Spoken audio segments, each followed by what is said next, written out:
name is Siddharth Vijayan and the founder of the Great Indian Dreams YouTube channel.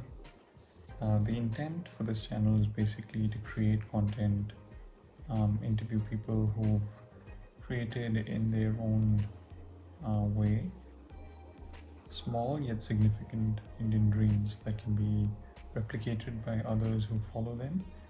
I'd be trying to pry open the methods that people have used in order to achieve their dreams, to make their dreams come true. They would be entrepreneurs, professors, teachers, all sorts of people who have achieved in their own way an Indian success, or success rather, in the Indian subcontinent or in the Indian country. I hope you like this channel, and pardon me for any mistakes that I make.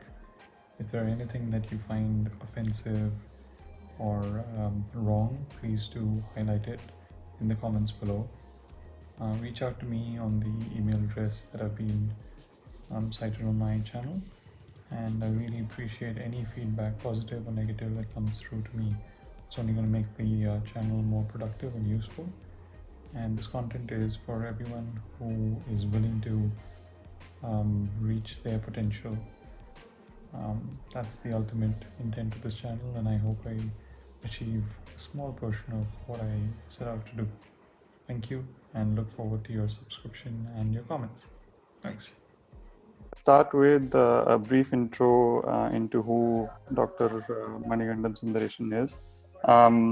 For me, he's a compassionate leader, a brother for many, a captain to a few lucky ones like myself, a person never too far away to those who love him and those he loves, a man of honor, one who's got my back several times over, and an awe-inspiring gentleman, even in the toughest battles of life. He's coached hundreds, if not thousands, of young minds in this world, and holds a dream of having a self-sustained multi-story building housing an institute for children and adult personal development. And if you ask me, he is well and truly on his way to achieving that soon with great success. And I'd like to present to you the man, the young leader, and the champion of the youth corp mission. The man who believes the future of any nation is in the hands of its youth and has made it his life's mission to empower them with immense personal strength, the one and only Pollachi Puyal, Dr. Manikandan Sundaresan. Thank you, Sidhu. I was very happy with hearing the last part of the metaphor that you mentioned. Thank you so much. I couldn't find anything better. Right. So, first of all, I would like to thank you for taking this. Actually, that is the GID is very impressive. The Great Indian Dreams that it captures really. So when we say the statement, it really captures, and then it makes us think that yes, okay, so we also had the dream, and that's what this program is all about. So it is really catchy and it is very vibrant. I really appreciate you, and I don't know if I merit all the introduction that you have given, but as far as the bond that you have mentioned about you and me, yeah, that part I totally agree. I can't agree more. I really appreciate it. So thank you so much for having me in this program. Absolutely. It's my honor, through and through. So to give a little more intro into Manikandan sir, or Captain as I refer to him, he's an entrepreneur coach, a person who's a personal coach for students and adults. And he's gone into many industries, notably some of them, and interestingly enough, jewelry industry, schools, IT companies, government agencies, even the police force, the regional police forces as well. He is a self-trained entrepreneur who has done his doctorate. So he's Dr. Manikandan Sundaresan, a life coach to thousands of students, as I mentioned, a trove of content that he holds and publishes for free for everyone to consume, and truly believes in the fact that everyone has the power to transform and to change not just their lives, but lives around them as well. Now, if that doesn't suffice, then it's true to say that he inspires people the moment he starts interacting with them, holds their back whenever they need to, and I couldn't think of a better person to start this channel with. So that said, let's move into the questions, if you may. Definitely, Sidhu. I'm very happy, and it's the best way to start. Thank you for giving the pep talk. I'm in the receiving end today. As far as the pep talk is. Nothing. Yes, sir. Right. So two questions in one. What makes Dr. Manikandan Sundaresan, and essentially who is Dr. Manikandan Sundaresan? Dr. Manikandan Sundaresan is the replication of his father, Mr. Sundaresan. So he has always been the source. And the reason why the society is seeing me in this shape, there are two reasons for it. The reason number one is when I was in the school days, I was always thinking of talking to the people and changing the minds. No, always there was a cliche thinking into my mind that you have got some edge that you can give it to the others so that the people will feel better. There is something in you. There is something in you. I was always hearing this voice ever since I was a 10th grader, and I was having a trouble with mathematics. So basically, if you speak about the psychic vibrations that I had in the past, there was always an excuse that was looked into. I was looking forward to have an excuse of escaping myself from mathematics. I was thinking of a particular domain in which I will not be forced to have mathematics as a main source. So I thought, okay, this speaking and this talking to the people. And I used to take tuitions when I was in the 11th standard and 12th standard. Some people used to come for spoken English class, and in fact, that was the first inspiration. And I said to myself that I think this is good. I think I will be catching up in this career. So that was in the higher secondary, and that field, because the reason why I have mentioned about my father's name was he is an avid talker. He speaks well. He really puts things in an easier way to understand, and he always, he has been the most sought after guidance counselor in my family, for my aunt, for my elder brother, and for other people in the family. So I was taking that as an embryo. His way of speaking, I took that as an embryo. So I put these two things together. My aspiration of becoming a person who could speak to the people, and also the nucleus from my dad, and put things together, and something started working out. And after finishing my MBA, I got more strong, and I really wanted to emerge myself, irrespective of the campus recruitment that I had. And by God's grace, I got placed in a couple of companies as well, but that did not really inspire me. I was really feeling bad that I'll have to put on the suit, and I'll have to put up a tie, and I'll have to go and stand in front of a person who will give, or who will impose a dream in my mind, and then I'll have to work for his dream, irrespective of the fact that I have got a dream of my own. So after MBA, I started working, and I joined a college as a lecturer because it required the foundation. Because at 21 or 20, if you go and stand in front of the people calling yourself a trainer, and that will be the biggest joke of that year. So I had to have a proper platform. So I worked as a lecturer, and I put it as a trial and error basis. I wanted people to like me, first of all. And in 2002, it happened. In 2003, for the audience who are watching, I would like to get myself out of this, and I would like to say, in 2003, I met the man who is talking to me, who is eliciting the questions. One strong youngster with all the aspirations. Mr. Siddharth Vijayan was doing his engineering in that college. So that's where I started my career, and that's how a beautiful friendship and a brotherhood blossomed. So, and then onwards, people like Siddharth Vijayan started believing in me, and I started visiting lots of other colleges apart from the full-time college in which I was working. And then here I am, 13 years of entrepreneurship journey, and 6 years of being a full-time professor, about 18 years or 19 years backing up as a service. Now, you cannot go back. You cannot go back. The only thing that you should look forward is the mirror that is in front of you. So that's how it is. That's how Dr. Manikandan Sundaresan came up. Cool. I mean, I really like this story of how it started off from your father, and I wish I got to know him. Unfortunately, we lost him a few years ago. So that's something, again, we have in common, at least in the father's side, hopefully not in the mother's side soon. So tell me about, what is it that you were doing before you joined Dr. Manikandan Engineering, College of Engineering? What is it that your role was? Where were you working that didn't bring that sort of satisfaction that you were earning for? What was the job nature like? What did you feel during every day? And what pushed you rather than the sad side? What was the motivation that job gave you to break out and do what was necessary? Because I think that is super essential for everyone to understand, who is going through normalcy in life without knowing that they can break out. Right. Well, before joining that private engineering college, I was working for another arts college as a lecturer. I was called the lecturer in management. And yes, of course, there were students who really liked me. And if the college students are watching this program, they can easily relate what I'm saying. When you have a professor or a lecturer who is just 3 years or 2.5 years or 4 years elder than you, then you can easily gel up with the person. You can connect and you will really have a proper wavelength. And I was creating the wavelength, and the people were liking me. But knowingly or unknowingly, I would like to answer the point. I was not very much into teaching, and I did not like teaching. And there was a song inside me saying that yes, it is something related to this, but this is not the one that you are looking forward to. And in addition to that, if you ask me the question, the integral part of your question was what really gave the spur of the moment and probed you really to get out of the institution. Well, for that, I would like to give the answer. The people's limited scope of providing their decisions. There, what happened was, as a professional, you were controlled and you were put into a confined limit where you will not be supposed to give any suggestions or ideas or your decisions. I still remember it was in July 2002, 18 years back exactly. I was in a meeting and the chairman of the college was looking forward to some suggestion from so many people. And I was the most youngest staff member. I was just 22, 23 at that time. And that man was asking a session, and I was having a feasibility report written much handsome. That file was in my hand.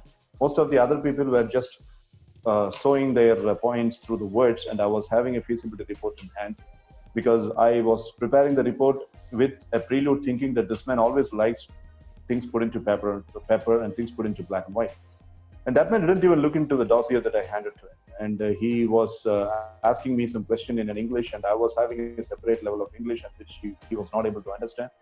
And then we started speaking on a vernacular language, and then still he did not understand. I won't blame him, but back home I felt really bad that as an youngster, if you are not given a chance to express your suggestions and express your decisions, then how can you call yourself as a professional? So it was happening like I was working from 9 o'clock to 4 o'clock for them, and from 4 o'clock to 5:30, that 1.5 hours I was working for me, because I collected some people who were willing to attend my classes, and I did not ask them to pay anything. I started working, and the security guard will give me the key, which really happened in MCT also. I mean, which really happened in the college that we both were acquainted also. That 1.5 hours. I used to attend one of these. Yeah, correct. That 1.5 hours was the one that was giving me satisfaction. And I was thinking for that 1.5 hours, I'll have to wait for about 8.5 hours. So that 8.5 hours was totally unnecessary. The key performance area was happening towards the end of the day. And if you are not doing the key performance, if you are not doing something about the KPIs in the whole day, then it is professional suicide, I thought. Then I took a decision. I spoke a lot to my dad, and my dad was kind of okay with it.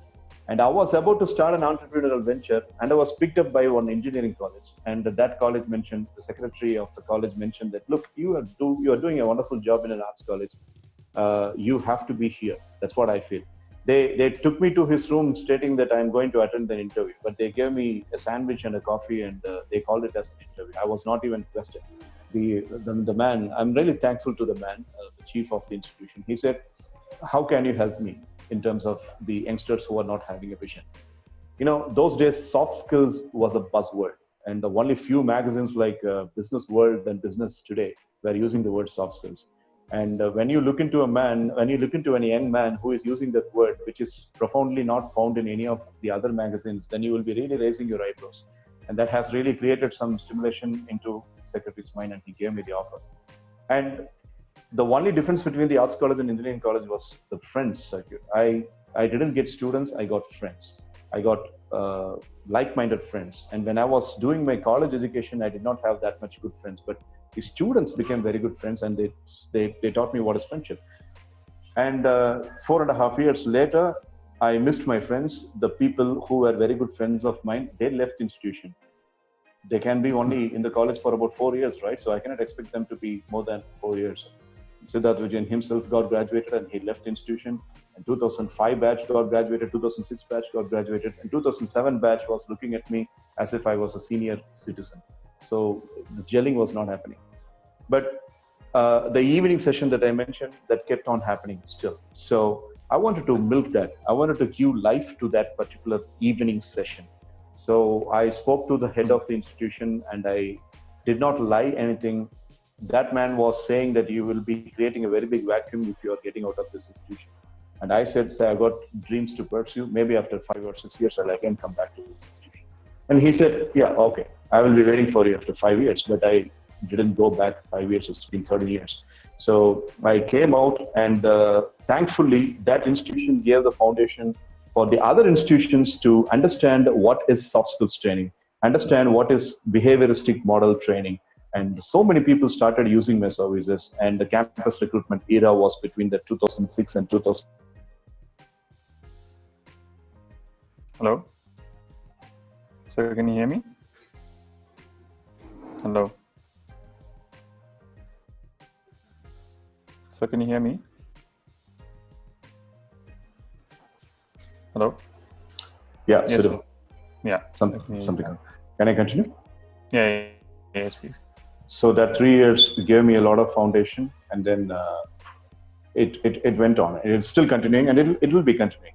So to make a sum up, to make the long story short, the thing that has really took me out of the institution was there was a part in me that was going handicapped gradually because of the wrong style of leadership given by the authorities. And my leader was not even given a chance to wake up. So I wanted to create a separate tiny piece of a land where my leader will at least stand up and see what he can do. So I created that, and that happened in 2007. So if you ask me, will that be possible for everybody? I would say, yes, it's going to be possible for everybody. But what actually prevents them from coming out of that rut that they are into and coming out and starting with something of their own? There are three reasons. One, the economical condition. They are afraid that their economical condition will be really put into a toss because of coming as an entrepreneur, because of coming out and starting something of their own. Two, they are really worried about the opinions that the other people are going to have. And the three is how long is it going to be renewed, and how long this wonderful dream, the flame, the inner candle, how long it's going to glow. Because once they come out of that institution and they call themselves an entrepreneur, the inner candle will flicker and it will be blown off by various other sources. So they are afraid of these various other sources. In my case, I was taking a very, very bad risk, and thankfully with my parents' blessings and God's blessings and the clients who gave me a lot of belief towards my services, I'm still pursuing. So that's how it is. So interesting enough, you mentioned bad risk. Now I'd like to understand why you would call it a bad risk, despite the fact that it turned out well. I know you have had your struggles, but why did you really mean to call it a bad risk, or were conditions such that made it seem like a bad risk at that point in time? That's a nice question. Now, once I came out of the self-financed and private organization as a salaried person, when I came out, there were areas where you were pushed into a situation where you were only earning 35 or 40% of the salary that you were earning when you were at the institution. And 23-year-old young man having 26 I was.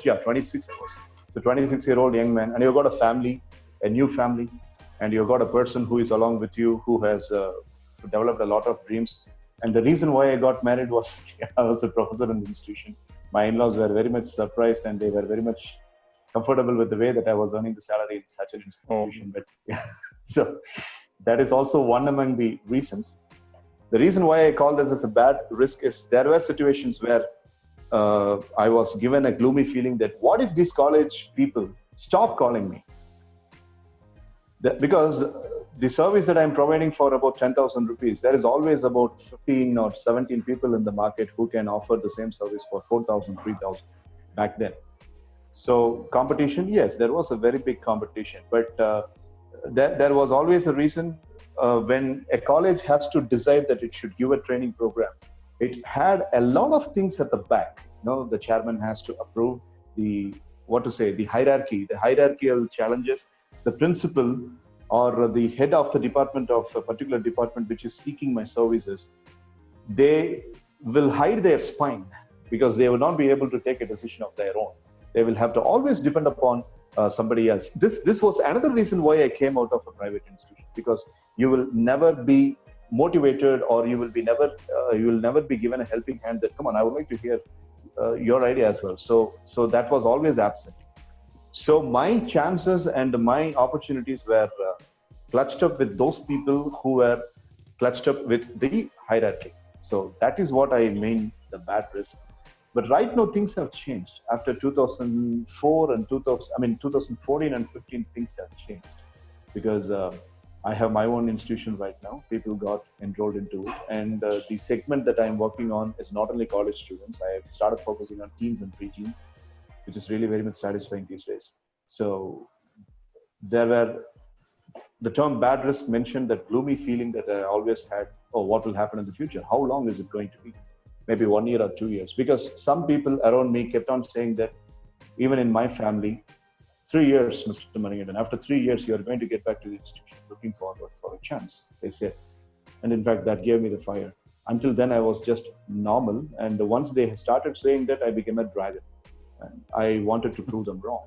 And that pursuit is still going on. I'm still on that pursuit. Yeah.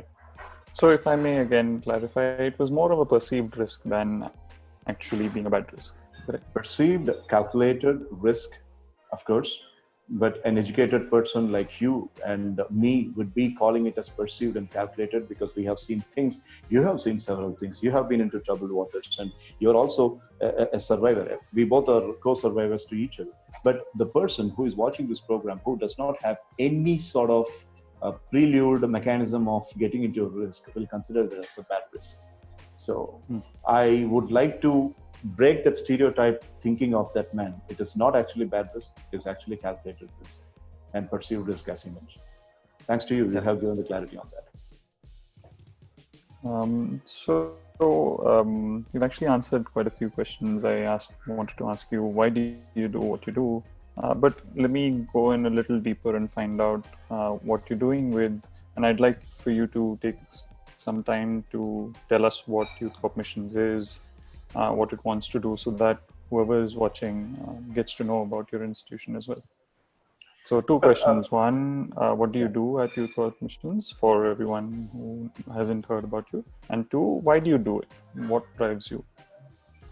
What drives me is only one thing, Sidhu. The things that I experienced in the boyhood stage, I don't want anybody to experience in their boyhood stage. The things that I experienced when I was a college student, I don't want anybody to experience. And the things that I experienced when I was in the beginning days of entrepreneurship, I don't want anybody to, experience the same. So it is all about self. The modules that I have in the soft skills training programs are more self-driven module. Yes, of course, I have got some godfathers who would be backing me up in terms of the books, the audio tapes, the channels that I watch. But the drive has always been the same. When a person who comes for a counseling, let's say, for example, on one fine Monday morning, when a 10th grader comes for a counseling, or a college first-year student comes for a counseling, I can easily relate what he is going through. Because when he says, sir, I'm in the first year and I'm experiencing such and such things, I can very well go to 1996 when I was a college student, and I can relate that, and the solution automatically comes. I don't know how the solution comes up, but the solution automatically comes. And people call that as psychological counseling. I never mentioned what I'm doing is psychological counseling. People call that as psychological counseling. And only then I get, oh, fine. So this is what is psychological counseling, right? So you tell me that. Thank you so much for the insight. So that's how I became. And then I started telling that, yeah, they say it is psychological counseling. So if you come, yeah, they're right. I would like to give you some psychological counseling. So the drive, if you ask me, the things that I had, the bad past that I had when I was a college student and a school student, I went to a lot of negative psychic vibrations when I was a school student, specifically when I was in the 7th grade and 8th grade. And now we have 7th grade and 8th grade. Kiara will be seeing those days. Mitra is actually seeing those days right now. So basically what happens is, when you are working in an industry like this, in a service field, your past is a wonderful roadmap for the future. So that's point number 1. And point number 2, I have always been thinking that I have a very good public speaker in me. Thanks to the cricket commentary that I listened when I was in college, and thanks to the, you might be laughing, and thanks to the Jim Rohn's and Anthony Robbins speeches and Robin Sharma speeches that I listened to, and thanks to the WWE commentators that I was listening to. So I thought I can do that. You know what? I can do this. I can really do this to the college students. So that kept me going. And I talked to my dad once. I said, Dad, I'm not satisfied here. He said, you are a professor. You are. If you do MPhil, they call that you will be given this chance that from AP you will be called as a professor. He said, all that is fine, but I would like to do something different. So my dad said, okay, what do you know to do different? And I said, what you do to me and my brother, I would be able to do to a college kid. Okay, fine. So try. So that's when I started speaking to the chief of the private institution that I would like to go out. So when I went out, holding the mic and standing in front of 4,000, 5,000 people gave me so much of happiness. So then I understood that there is a very good, profound public speaker in me. Yes, of course, I had been facing a challenge of not being able to connect with some group of people, but 9 out of 10 times, whatever public speaking occurrences I was exposed to, it was a success. People liked what I spoke. If you ask me that served me financially, no, I would definitely say it has not served me financially, but it gave me the eternal happiness that that night I slept very peacefully because about 500, 600 people knew who is Manikandan Sundaresan and what he is capable of. So that desire is still there. And if you ask me who is more suffering in this pandemic days, it is me, because I'm not having a chance of going and meeting the public, and I'm not having a chance of holding the mic, picking up the mic back again and speaking to people. So these are the two reasons I think has really, really driven me to do what I am right now doing. Speaking has always been a wonderful cakewalk for me. And that too, when people come for some inspiration, I speak in a way, in a metaphorical way, and people start liking it. And when they started liking it, I thought that is the real niche that I have, and I started pursuing it. That's how it is.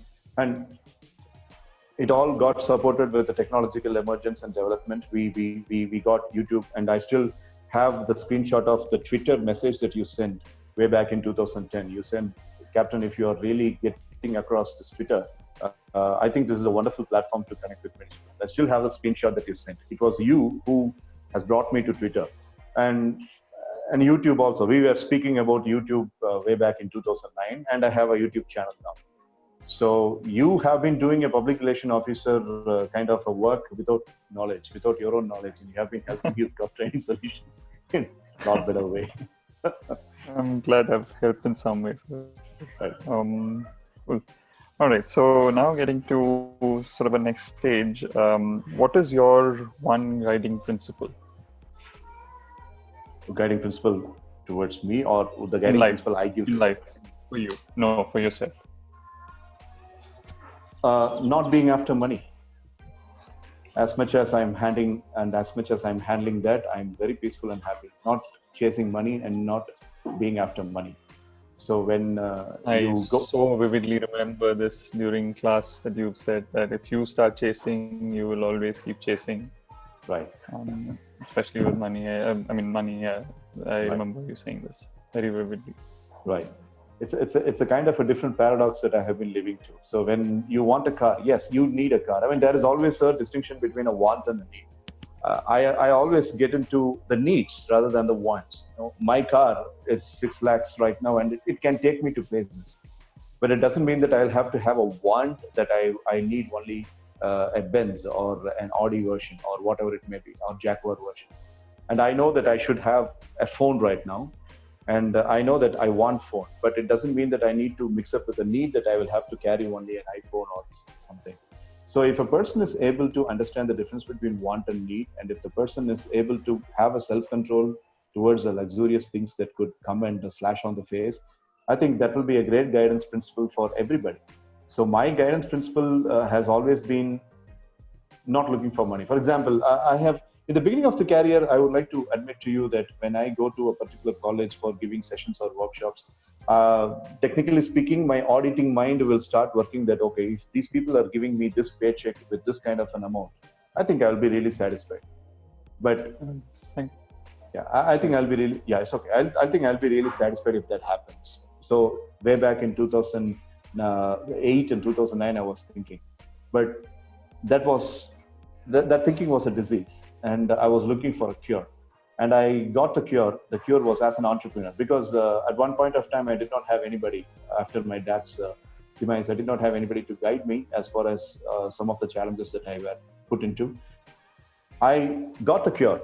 Like, I just went there and I start delivering the program, and they start that, Mr. Manikandan, can we speak of commercials? I say that let us not speak about commercials now. We will finish that later. We will speak about that later. And then I finish the program, and they pay me, and I get the money, and I come back home with the satisfaction. But the point is, if I'm looking and going into the judgment of the kind of money that they have paid, then I become a slave of my own self, and I become judgmental. And that benchmark that I fix will be stopping the next program. And most importantly, it will stop the job satisfaction that I'm trying to have in delivering a speech. I'll give you a very latest example. I'm going to a particular franchisee. I'm training the uneducated staff members who are working for a jewelry unit right now, every Saturday. Today's being a Saturday, I'm supposed to be there in that office today, but they have been ordered to keep the shop closed, and that's why they did not have the program.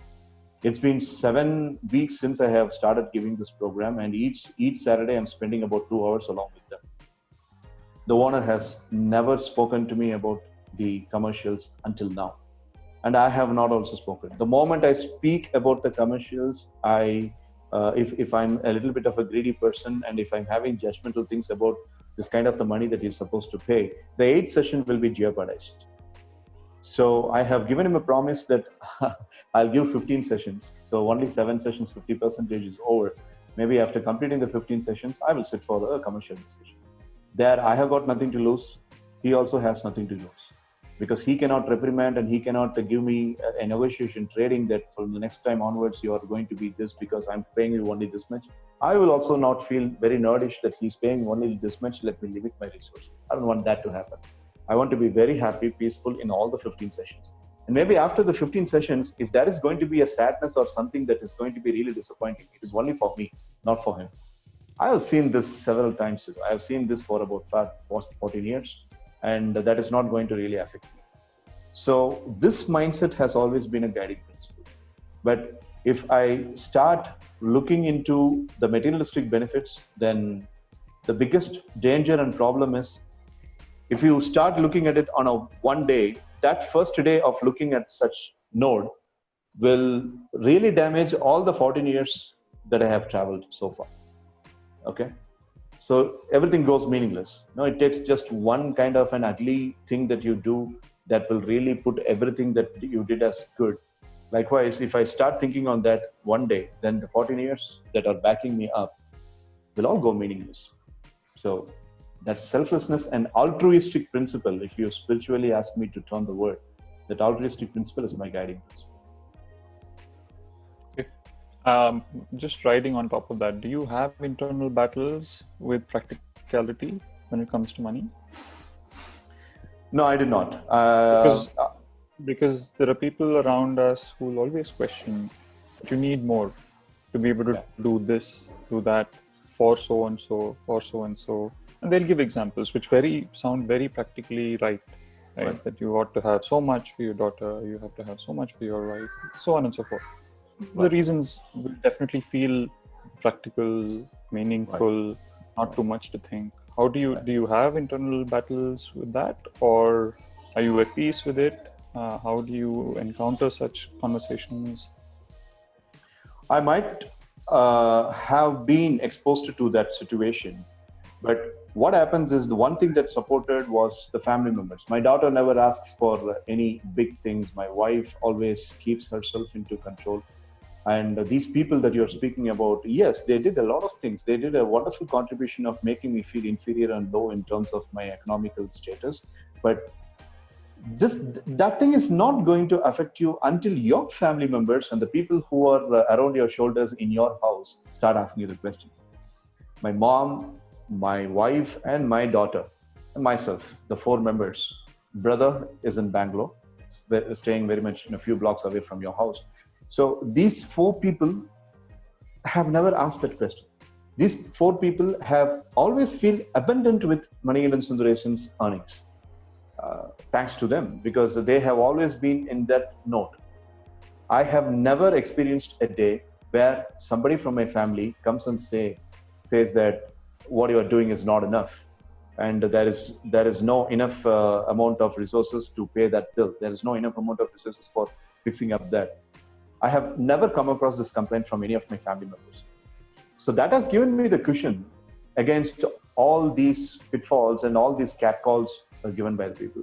But I would like to spot on with the term that you mentioned, the inner conflicts. Inner conflicts comes to everybody. I would be lying if I say that I did not have inner conflicts. Yes, inner conflicts have always been there most of the times. And this morning time has always been a very good pumping time for me. I pump the iron, I do meditation, and I do self-healing. If there is an inner conflict, I do emotional plastic surgery to myself every now and then whenever I get there. So that thing keeps me going.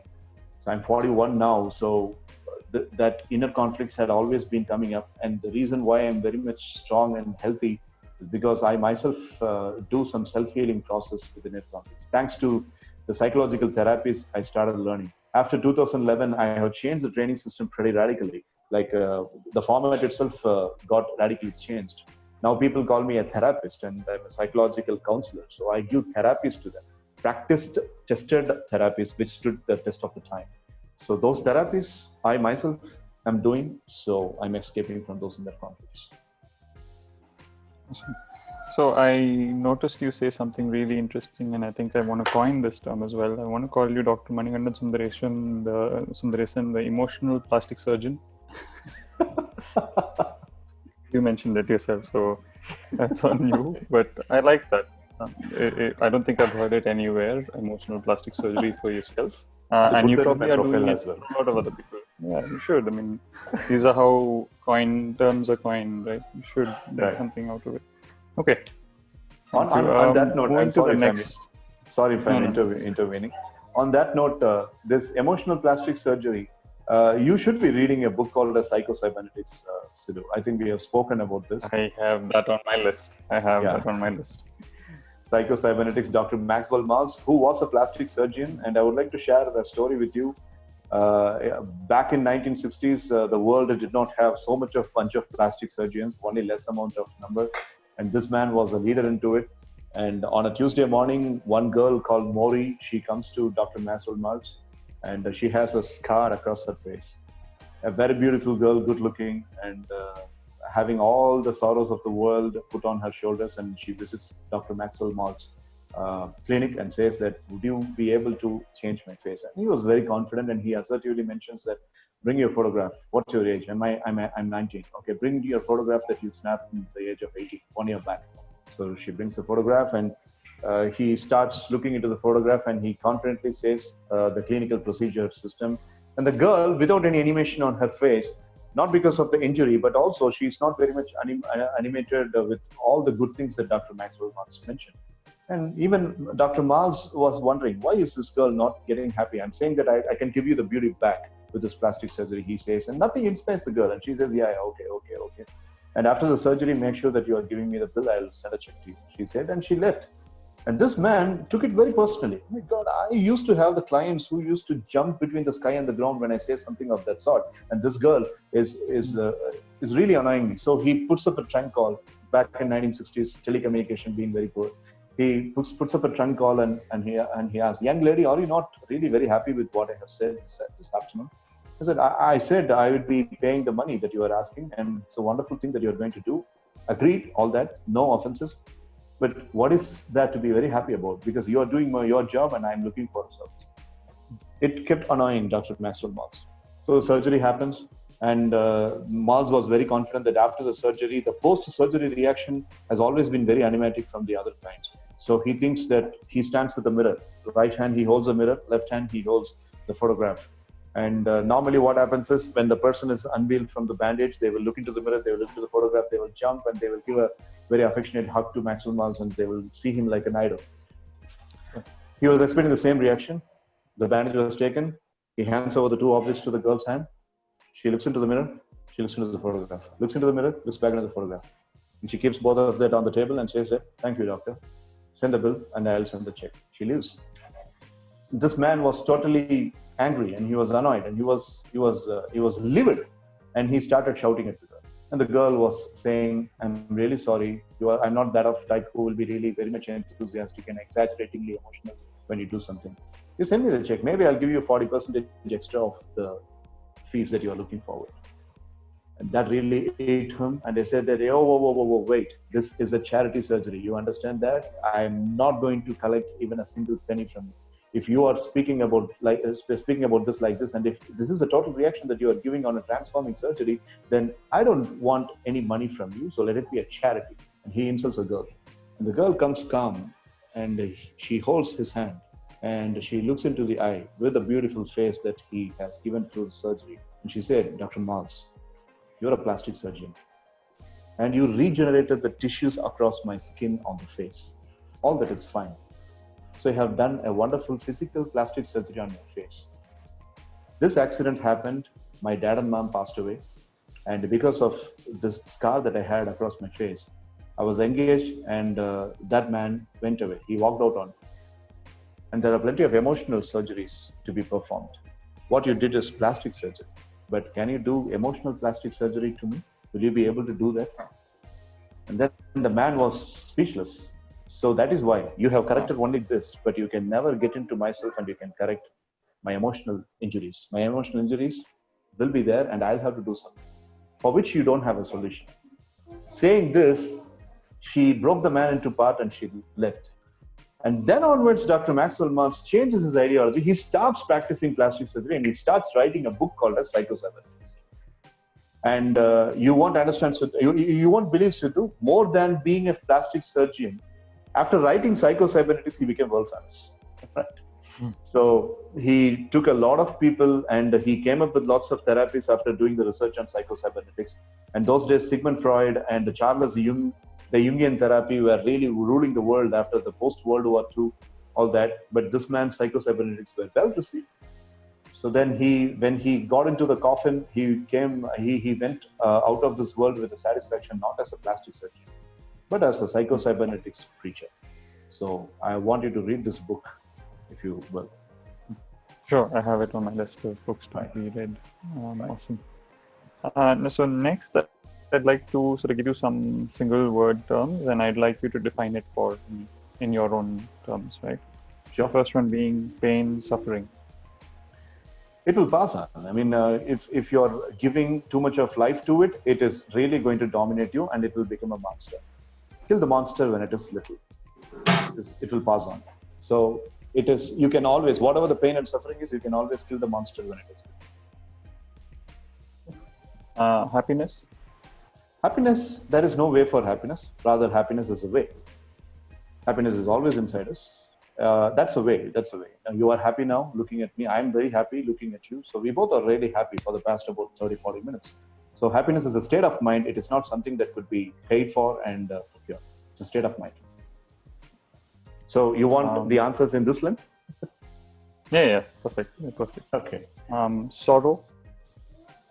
Well, sorrow is a chance where God comes and shows up in front of you and he says, you need a little growth.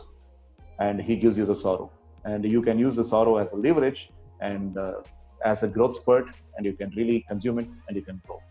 That's the way I see sorrow. Awesome. That leads me to the next one, struggle. The struggle is really making you strong.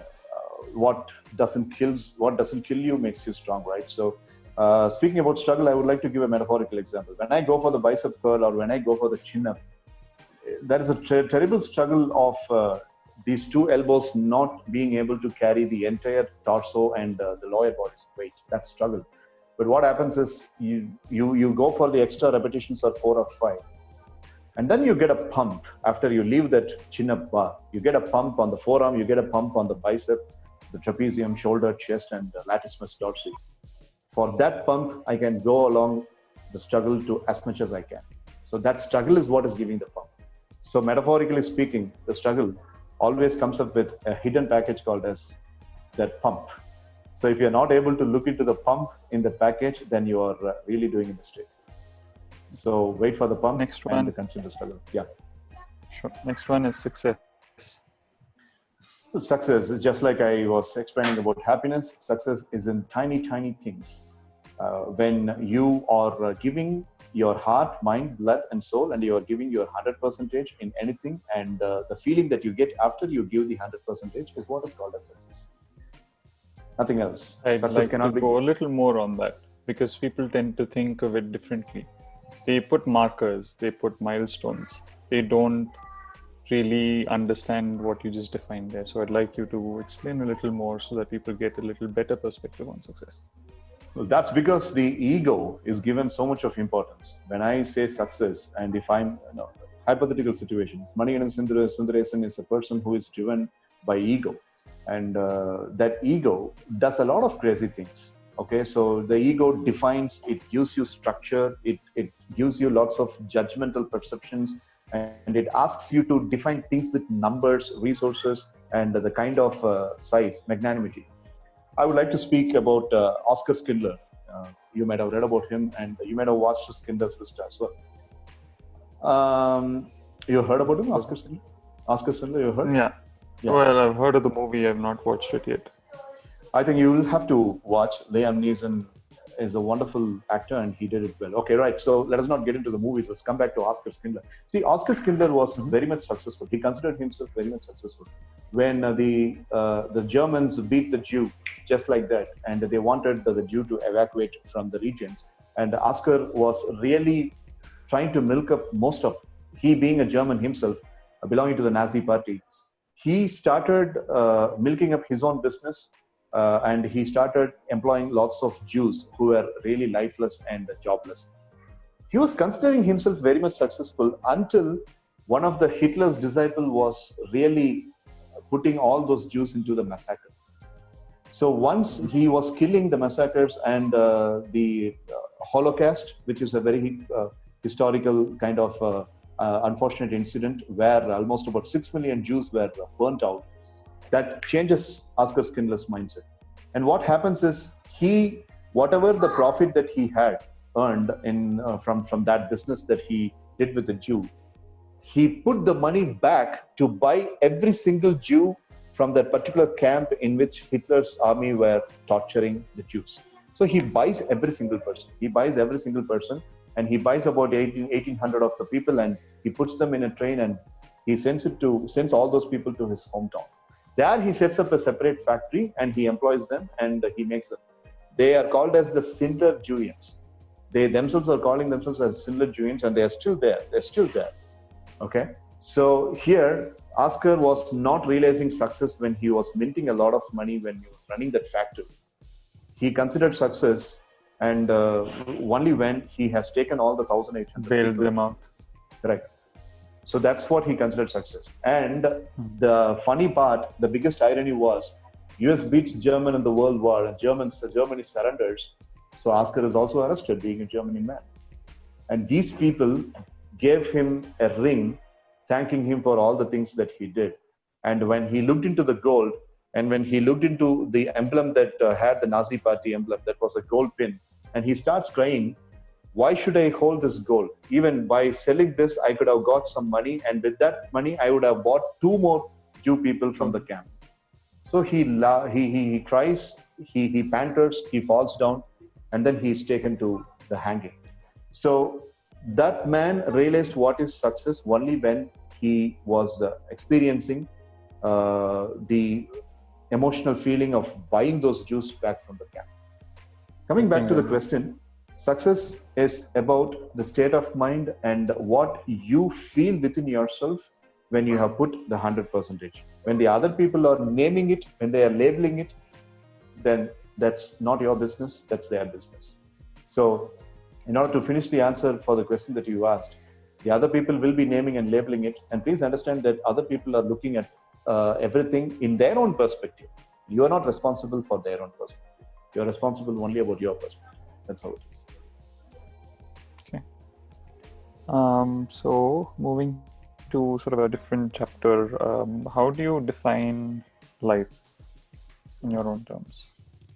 You know, um, when there is a trip, you can predict the trip and you know how the trip is going to be, whether it is going to be a successful trip or it's going to be a failure trip. But you cannot predict a journey. There are plenty of people who are living life as a trip, trying to predict, trying to have a lot of skeptical belief system. But journey is something very magnanimous. When you consider life as a journey, then it is really going to give you something back. Life is just like wife, So you look at wife with love, love is given back. You look at wife with hatred, some wife will give love back, some wife will give the hatred.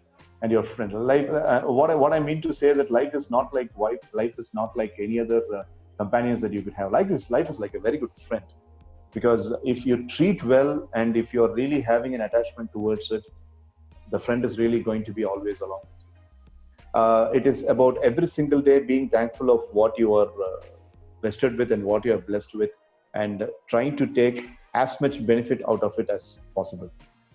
And I also believe that life will offer you so many things if you are really excited about what is going to happen in the next month. Okay, now I'm 40.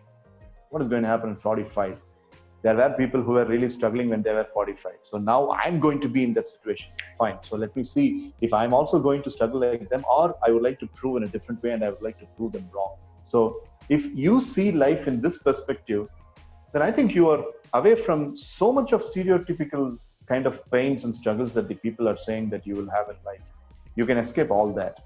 So trying to count life a lap by lap with a baby step, not having too much of vision.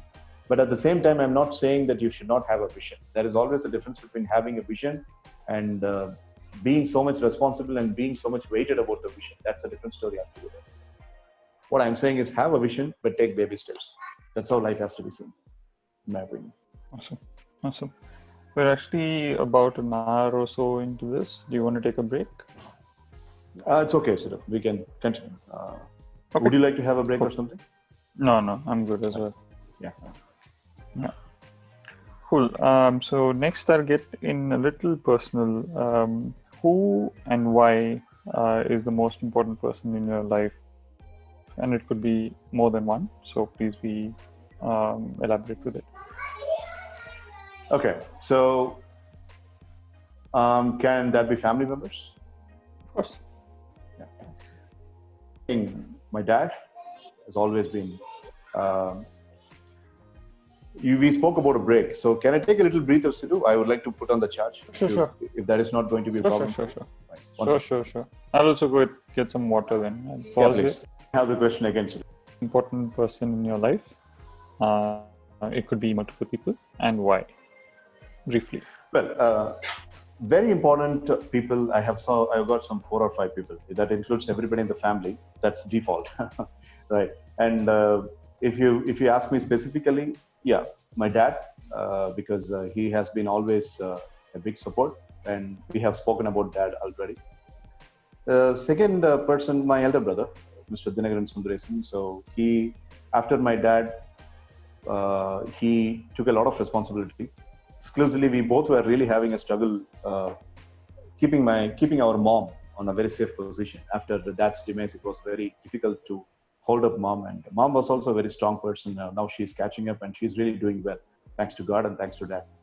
And if you ask about the other few people, there are some 3 or 4 people. One is his name is Dr. Pollachi, who happens to be a kindergarten mate, and we both were class friends. We both were schoolmates, college mates.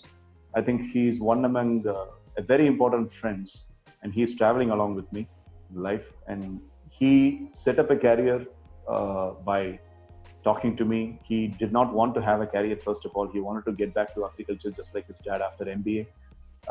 He appeared along with me in Bharatiya University entrance examination. He failed miserably, and then he got into a private institution. He finished his MBA somehow, and then he started working. And I told him that he has got this teaching potential, and now he's working in a college as an assistant professor. And the next person is you, Siddharth Vijayan. So I would like to speak as a third person. If there was a person who has been a student, who has been a brother, who has been a very good friend, and who has been a follower, and a person who calls a spade in all the walks of life. So you are next after. As a matter of fact, Dinagaran Sundaresan, Balaji Vignesh Siddharth, everybody come very close in hand. So that's about you, because you have always taken your decisions irrespective of the intellectual things that you have. You have always been taking decisions whenever I've been asking you to do so, and we have been having so much of things in common. So you fall next. And the next person is Mr. C.K. Krishnan. I think I have spoken about him to you. C.K. Krishnan, who happens to be my school English teacher and my mathematics teacher. I used to go, it's a funny thing, I used to go for the tuition. In the morning, I used to attend English tuition, and the evening, I used to attend maths tuition. In the morning, I used to be a hero, and in the evening, I'd be the last bencher. C.K. Krishnan never liked me in the evenings. The evening version of Manikandan Sundaresan, C.K. Krishnan never liked, because I was very, very poor in mathematics. That man didn't marry. He was having a vision of becoming a teacher, and in the municipal boys' high school of Pollachi, he was a teacher, and he retired from there. And there is a lodge called a Sitaram Lodge in Pollachi. You must have heard about it. And he's running that lodge right now. He's beyond 75 right now, and he's still living with the same kind of values and principles that he has been holding when I was a 9th standard student. And then C.K. Krishnan, his name is. And after that, Mr. C. Ramaswamy, the secretary, about to be retired of Mahalingam College of Engineering and Technology. And Dr. Christopher Ramesh, who has been, again, an English teacher. If C.K. Krishnan was my English teacher in school, Mr. Christopher Ramesh was the English teacher in college. And then it so happened that we both became colleagues downline in the future. So these are some of the people. And I have got so many students as a common segment, who are all really valuing. But on the top of even those students, if you ask me about few members, these are the people, some 4 or 5 of them. Starts with my dad and ends up with Christopher Ramesh. What have been your biggest challenges in life? My biggest challenges in life there are 3 or 4, but I would like to speak about 1 or 2 here. The inability of coming out of the fact or recovering from the fact that my dad is not here. You could very easily relate, because we both are having the same kind of suffering. That's point number 1. That has been a challenge, that is remaining as a challenge. And I won't say that will remain as a challenge, because time heals everything. But right now it is a challenge. The next challenge is the biggest uncertainty that I have in this profession. Barring all the things that we have been speaking, I'll have to be a little realistic as well. There is always an uncertainty in this profession, because this particular profession has got a business model. If you speak as a businessman, now for 2 minutes or 3 minutes, I would like to speak as an entrepreneur, not as an entrepreneur, but I would like to speak as a businessman. This business model is very fragile in nature, because at any given point of time, you don't have customer training, but you will have customer feeling training. That is, a person will not forget the importance of a soft skills training, but a person will forget the importance of the skills as he is taken into the various kinds of U-turns of his life. And they will forget that they need a skills development class like this. They will forget that they will need some person who could mentor them on the right pathway. That's how the colleges are right now. They are experiencing a heavy coma stage, because they have forgotten that this kind of personal development and behavior modification module are not that important right now. As a matter of fact, it is going to be important even more only from now onwards. More so. Yeah. Because by God's grace, I have started realizing that I'm coming up with lots of different modules these days. And I'm trying to prepare a lot of change modules. I mean, we both were like addressing the students about the fear management and stuff. So the modules are emerging. So that kind of uncertainty has been given with an answer. But after 2 or 3 years, this uncertainty is never going. It's going to come back again. So that's a second kind of challenge that I have. The next challenge I would like to speak is, some way or other, I'm always backwarded with the technological resources speed. So I'm learning technology. I learn how to use laptop. I learn how to configure laptop. I learn how to use the internet. I learn how to use a smartphone and all that. Everything happened only after I became an entrepreneur. But there are areas where are still remaining gray. There are areas still remaining gray. I have to explore all that. And that has always been a very big challenge. So technical savvy, if you call me a technical savvy, then that will be the biggest joke, but I'm trying to become a technical savvy. I'm trying to become one, maybe in the future. So these are all some of the challenges that I'm facing, but these things can be handled. So I observed you saying something interesting, that for 2 minutes, I'd like to speak as a businessman, not an entrepreneur. I'd like to delve a little more on it. I believe that there is a definition. I'd like to hear your definition. Definition about businessman? What's the difference between the two? Because a lot of people don't understand the difference, and I'd like for people to understand it. Well, entrepreneur is a person who sees everything from a wider perspective. He calls himself as an entrepreneur as a pride. And he calls himself as an entrepreneur. When he calls himself as an entrepreneur, he involves the occupation that he is doing, the kinds of skills that he is having, and the services levels or the nature of service that he's delivering. So he's putting all that together when he calls himself as an entrepreneur. But when someone is calling himself or herself as a businessman or businesswoman, all these wider perspective has been taken out. What kind of work that I give, what is the earning that I'm getting out of the work that I give, and what is the kind of possibility of surviving in the market with the kind of work that I do. That's the third one. And the fourth and final one is there is a kind of an egotistical element that is put up when the person is calling himself as a businessman. It is the difference between calling yourself as a priest and calling yourself as working as an accountant in a temple. A priest is an entrepreneur, but working as an accountant in a temple is a businessman. Both are getting the same kind of blessings from God. But I like the analogy. Interesting. I'd like to, because we have only 15 minutes more, I'd like to ask if you would like some to elongate, questions which are interesting. it's not a problem for me. We could. We'll try that. What is the biggest lie that you've been told as a individual in life, that life has told you? People and life in general. That I used to listen to some songs, and some of the songs will carry some lyric that everything is good hereafter. Everything is going to be good hereafter. Ini ellam sugame. So ini kavalaye ille. So that is a very big lie. That's a very big lie. Because when you get convinced and satisfied and you put your feet and you lie down saying that, oh my God, I have been pulled up and I have pulled it out and I'm really, finally I can relax. I can put my back onto the bed and I can relax. And then life comes and says, oh yeah, wait for a minute, I'm coming. So life always comes up with the answer there. So the biggest lie that I have been ever told is, you will always be happy. Then they lived happy ever after. That's such a big lie, that's so funny and such a big lie.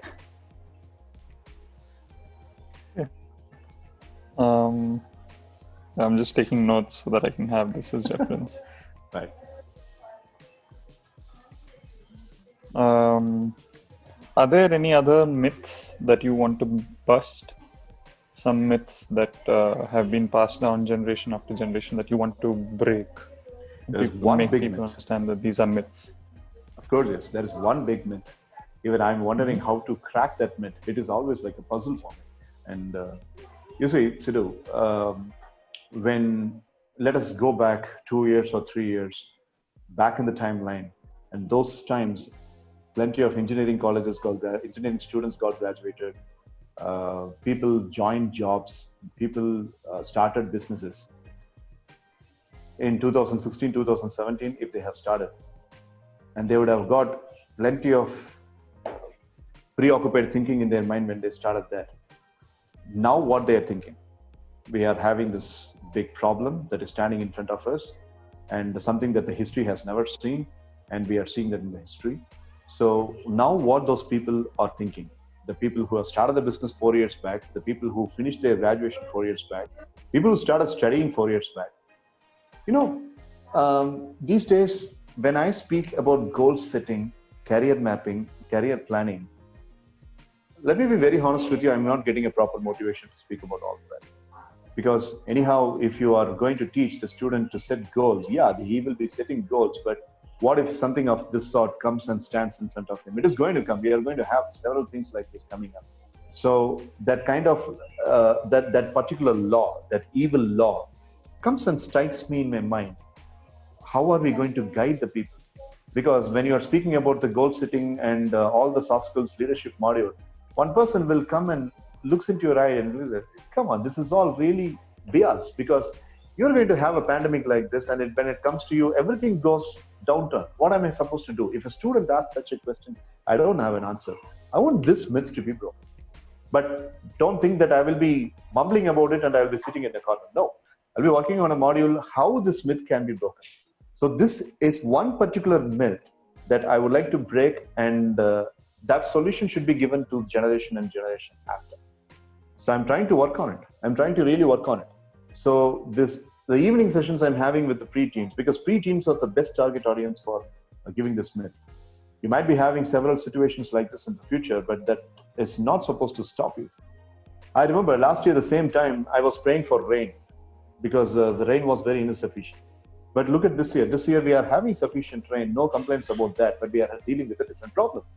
In 2021 July, we might be having something. So every time God keeps giving us some challenges and some problems. If you're a master goal setter, if you're a master leader, whatever you are, whoever you are, God comes up like Thanos and he snaps the finger and he takes everything away from you. So that kind of myth, I would like to search a solution for. And I'm really seriously working on it. So if I'm not wrong, the myth that you're talking about is the traditional thinking of goal setting. Traditional thinking of goal setting. Traditional methods of setting.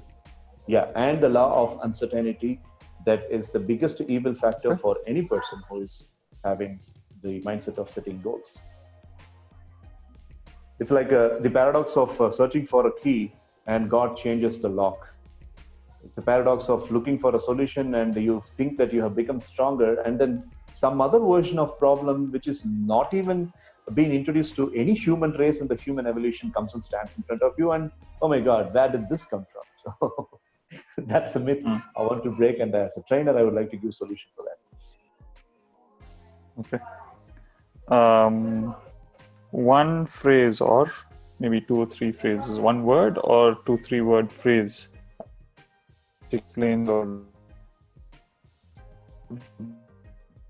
set of words as a phrase. I am sorry, Sidhu. There was a glitch when you were explaining, so could you please repeat? It stopped. Okay. Yeah. So I was asking, sure. Is there one word or a set of words as a phrase that describes Dr. Manikandan Sundaresan? Unstoppable, a person who is very mysterious and unpredictable, but never settling. And there is one more phrase that if you ask my mom, my wife and my daughter, and even my brother, they will say, unbelievable, and he is so exhausting. Yeah. But on a serious note, I would like to say, ever dreaming, unstoppable, and unpredictable, Sidhu. That would be fine. That would be fine. I like that unstoppable part because 2 days back, I kept on, I was referring some of the journals of 2013-14, and I used to write journals. Now I'm doing it on a digitalized basis in the smartphone. I have got an app for it. I kept on having lots of challenges in terms of the profession when I referred. There has always been a big set of problems from the clients. One client used my surveys and the client has not given a proper recognition. One client has not paid for the service. Likewise, these kind of tiny little things emerging and put together as a massive thing, something kept on happening. And you know what? I have been surmounting all that, and I have been passing by and still going strong. So I last week I got a very strong feel that you're really good. You are really traveling for a long time. So that's what I felt. That's why I said this word unstoppable.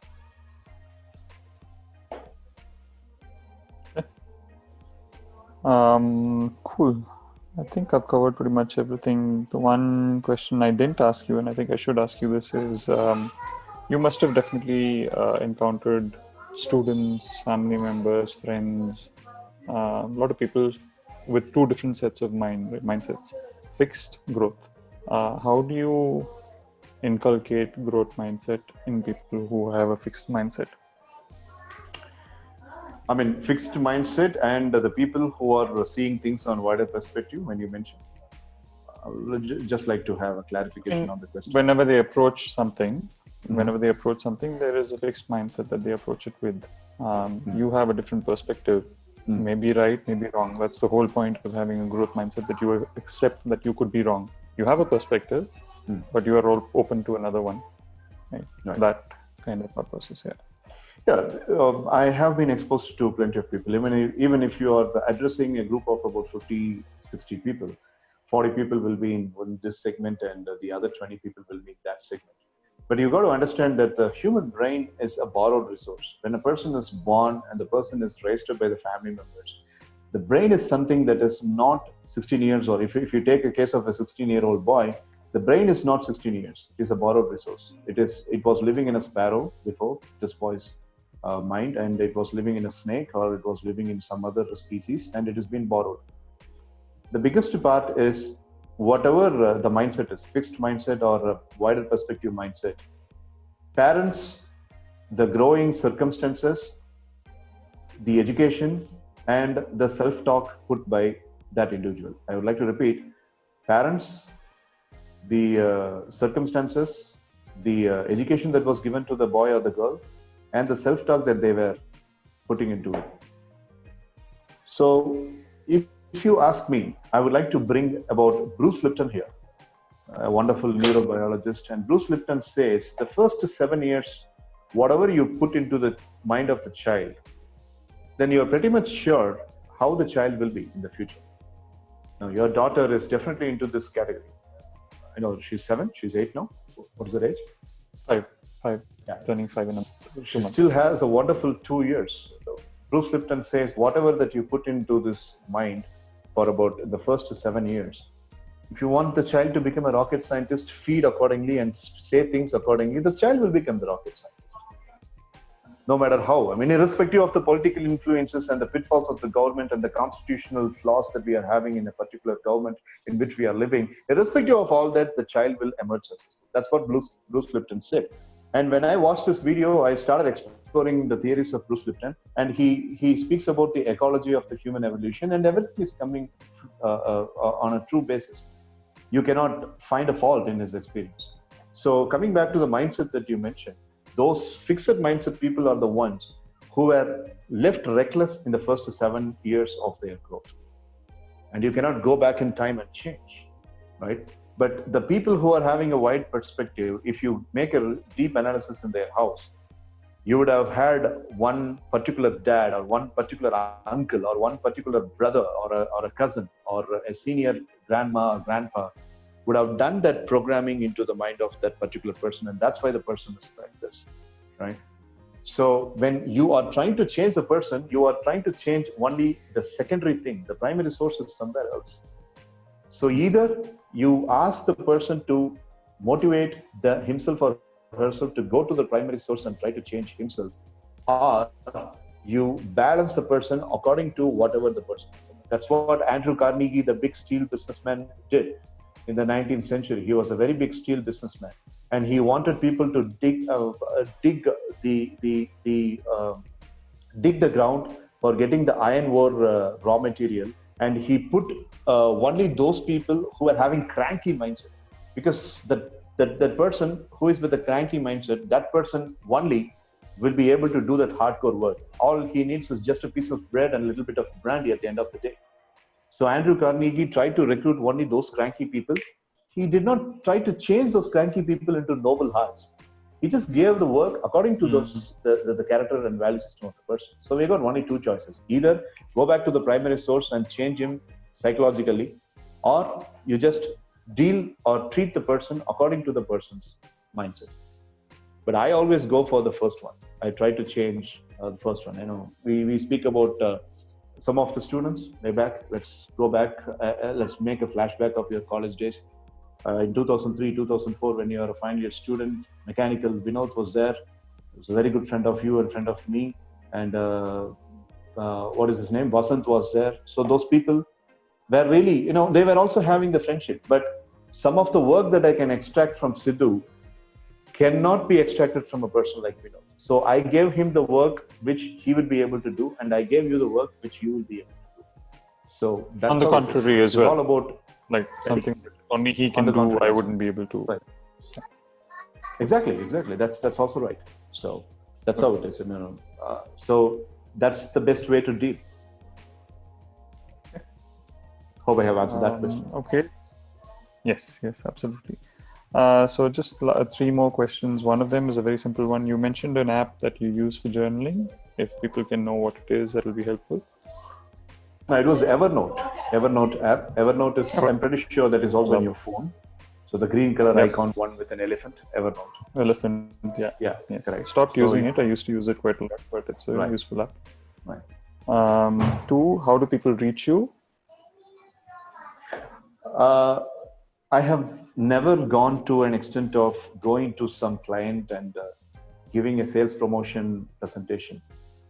Even Colonel Sanders did that. Such a very big businessman who has been, echoed centuries together. When he was trying to sell his chicken recipe, he went door to door. But in my opinion, I was always traveled with the word of mouth of the people. Somebody referred, somebody spoke.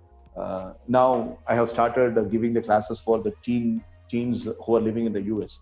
2 days back, I started a class, and I've been telling you. So the word of mouth promotion and the kind of service.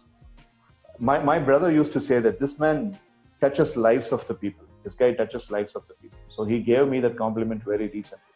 So when you touch the life of the people, then people will become the public relation officer of you, right? So they start speaking about you to the others, and they come. So sorry. I'll correct my question. My question is, how, if someone watching this video wants to reach out to you, then how can they? That was my question. I would like to give my contact number, and I would like to give the YouTube channel. So one ping in the YouTube channel in any of the video that will alert me in the YT Studio app that I have at phone, and they can directly give me a call. I'm using only one number. Recent research says that if a person is using the same number for about 10 or 11 years, that person is the most noblest person. I read that article and I got so much happy. So I would like to. So if you can please mention the channel, your channel's name. All they have to do is they just Google the name Manikandan Sundaresan. That will straight away lead to the channel. Otherwise, Youth Corp, YYTHCORP, Manikandan. Youth Corp, Manikandan together. If they Google that term in their Google, it will straight away get to the official YouTube channel. So they can watch the videos, and most of the videos are free, and they can have access to all the videos. Even this one, if you could help me, Sidhu, if you send the recording to me, I will edit it. Sure, absolutely, yeah. Absolutely. One last question: if there is anyone, if there is anything that you are looking from people in terms of help, resources, anything that you are looking in terms of support, I think this will be a good place to reach out to people as well. If at all. Well, the help that I'm looking forward is I have a scarcity of like-minded people. Yeah, scarcity of like-minded people. As far as you are concerned, we always share an incredible wavelength, and you would be able to understand whatever I say, and vice versa. So that wavelength is what I'm really expecting. So, there is no better thing than a client having this kind of a wavelength. That's what I expect. So when somebody is looking for some services, all I need is only two things. One, they will have to explain what kind of service that they need. Two, they will have to understand that it will take a little bit of a time for the transformation to happen. So the shortcut methods and shortcut results, if they are expecting in this industry, it's definitely not going to happen. because I'm not a Nostradamus or Baba Vanga to predict things with the person. So that is the only thing that I'm expecting help. And I am in, you were asking about that, and I was also telling, I would like to have a person who can design a website for Manikandan Sundaresan with the name Manikandan Sundaresan. Just not Youth Corp alone, just manikandansundaresan.com or something, which will really take these things to the various levels of heights. I was looking for a YouTube channel. I have started there, and it's going on successfully for the past 10 years. If the YouTube channel is going to be measured with the number of subscribers, then I'm going to be in the last. But if the YouTube channel is going to be measured with the content depth, then I'm going to be in the first, as much as the local channels are concerned. So somebody could do the website, and I want the techie guys who can record things, who can make some edits and make it as a customized video and put it in the YouTube channel. So these are the kind of technical help I'm always looking for, because all that is I'm doing myself. If I record the video, I edit, I post it. But if you've got a technical team for all that, it will be really helpful. These are all the helps that I'm. Awesome. I hope that people who watch this video will reach out and we could talk as well.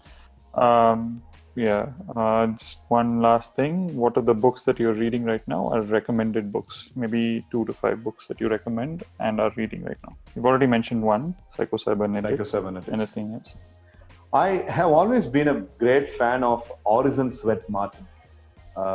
If you Google Orison Swett Martin, he wrote a book in 1901, a century back, and the book was called as He Can Who Thinks He Can, and Conquest of Worry. These are all some of the books written by Orison Swett Martin. He's a great man, He was living in the periods of James Allen. James Allen, the world famous book called as A Man Thinketh. So the book called as A Man Thinketh by James Allen, and He Can Who Thinks He Can by Orison Swett Martin, and Think and Grow Rich, Napoleon Hill, so helpful. And I want youngsters who are watching this program to jump into John C. Maxwell's books, specifically speaking, the 21 Irrefutable Laws of Leadership written by John C. Maxwell is one great book that you can find in the Goodreads also, in Google Goodreads also it has been mentioned. Anything that is written by John C. Maxwell, you see, that guy is a pastor, he has been a businessman, and he is always, he has always been a philanthropist. That's what is really making me look into. So John C. Maxwell comes up with lots of books, and if you go for even the Kindle version, even that is going to cost you about $400-500. If you go for the hard copy, well, American people consider that as a Bible. And again, John C. Maxwell is one. And then I would like to finish up with Dr. Wayne Dyer. Anything that is with the name of Dr. Wayne Dyer is really so helpful, because he's a spiritual master. I love his voice and I love the way he speaks. You should listen to Change Your Thoughts and Change Your Life. You will really love it. He comes up with some 81 verses in that Change Your Thoughts and Change Your Lives. A verse a day will definitely help you. So these are some of the books. You asked for 1 or 2, but I'm really sorry. I always go extra mile. That's good. Thank you. Awesome. I think I'm done. This was awesome, sir. I really appreciate you taking the time out for this. And I hope that we can publish it and create impact through this. This is just the beginning. So you are satisfied that you have asked all the questions to do? Yes. Right. Okay.